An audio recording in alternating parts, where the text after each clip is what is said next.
విదర్భ దేశాన్ని భీష్మకరాజు పాలిస్తూ ఉండేవాడు. ఆయన కూతురు రుక్మిణీదేవి. ఈమె స్వయంగా లక్ష్మీదేవి అవతారం. ఈమెకు చెప్పుకునేంత సౌందర్యం, గుణం, వినయం అన్నీ ఉన్నాయి.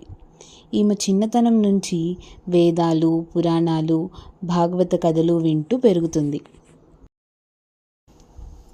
నారద మహర్షి ద్వారా శ్రీకృష్ణుని గురించి వింటూ పెరుగుతుంది.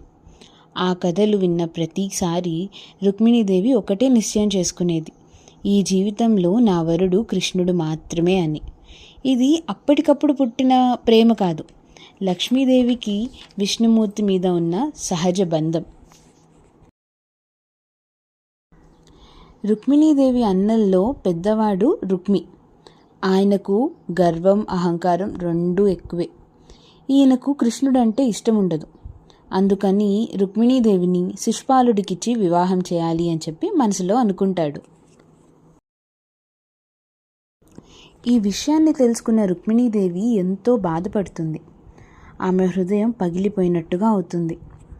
ఆమె మనసులో, నా ప్రాణం కృష్ణకే ఇచ్చాను, ఆయనది కాకపోతే ఈ జీవితానికి అర్థమే లేదు అని అనుకుంటూ ఏం చేయాలో ఆలోచిస్తుంది.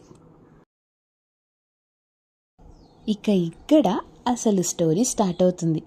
రుక్మిణీదేవి ఆలోచించి కృష్ణుడికి ఒక లెటర్ రాస్తుంది. లవ్ లెటర్ అన్నమాట.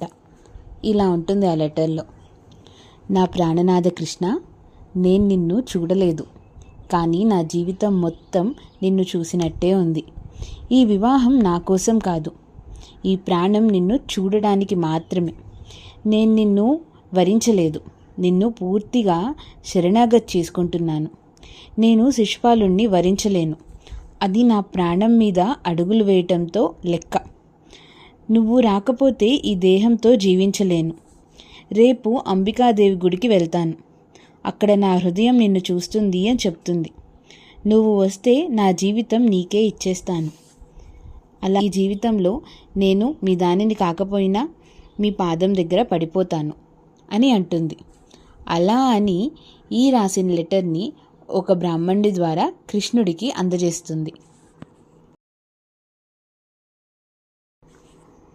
ఆ లెటర్ని అందుకొని చదివిన తర్వాత కృష్ణుడు ఒక చిరుమందహాసంతో, లక్ష్మి పిలిచినప్పుడు విష్ణువు ఆలోచించడు, నేను ఆమెవాడిని అని చెప్పి వెంటనే ద్వారక నుండి ప్రయాణం స్టార్ట్ చేస్తాడు.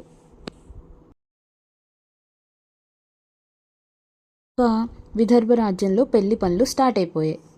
రుక్మిణీదేవిని శిశుపాలుడికి ఇస్తాము అని చెప్పి ఆల్రెడీ అనేసుకున్నారు కదా, దానికి సంబంధించి పెళ్లి పనులన్నీ స్టార్ట్ అయిపోయాయి. రాజ్యం మొత్తం సంబరాలతో ఉంటుంది. కానీ రుక్మిణీదేవి మాత్రం ఎంతో భయంతో, ఆశతో, భక్తితో, అన్ని రకాల మిక్స్డ్ ఫీలింగ్స్తో ఉంటుంది.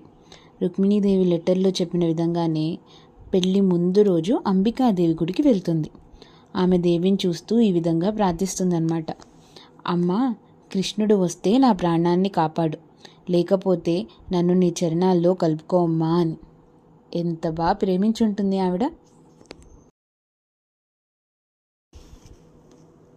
ఇంక గుడి నుంచి బయటకు వస్తున్న క్షణంలో కృష్ణుడు రుక్మిణీదేవిని చూస్తాడు.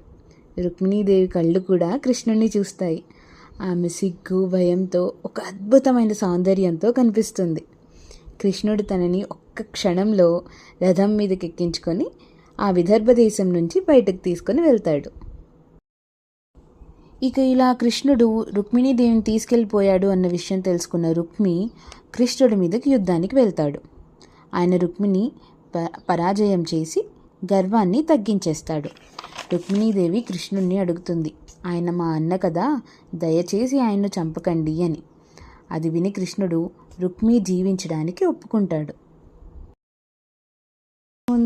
రుక్మిణీదేవిని ద్వారకకు తీసుకుని వచ్చి కృష్ణుడు వేద మంత్రాల మధ్య అగ్ని సాక్షిగా దేవతల సమక్షంలో శ్రీకృష్ణ రుక్మిణీ వివాహాన్ని అంగరంగ వైభవంగా జరుపుకుంటారు.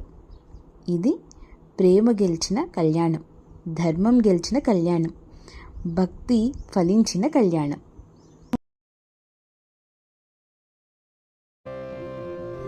ఈ కథలో రుక్మిణీదేవి జీవాత్మ, కృష్ణుడు పరమాత్మ. ఈ కళ్యాణం జీవాత్మ పరమాత్మని పూర్తిగా శరణాగతి చేసుకుంటే ఆయన తప్పకుండా రక్షిస్తాడు అని చెప్పే ఆధ్యాత్మిక సందేశం. ఆమె రాసిన ఆ లెటరే శరణాగతి, ఆ అపహరణ భగవంతుని అనుగ్రహం. మనం ఒక్క అడుగు భగవంతుని వైపు వేస్తే ఆయన 10 అడుగులు మన వైపు వేస్తాడు అని చెప్పడానికి ఒక పర్ఫెక్ట్ ఎగ్జాంపుల్ అన్నమాట. ఇది కథకు వేళాయిరా.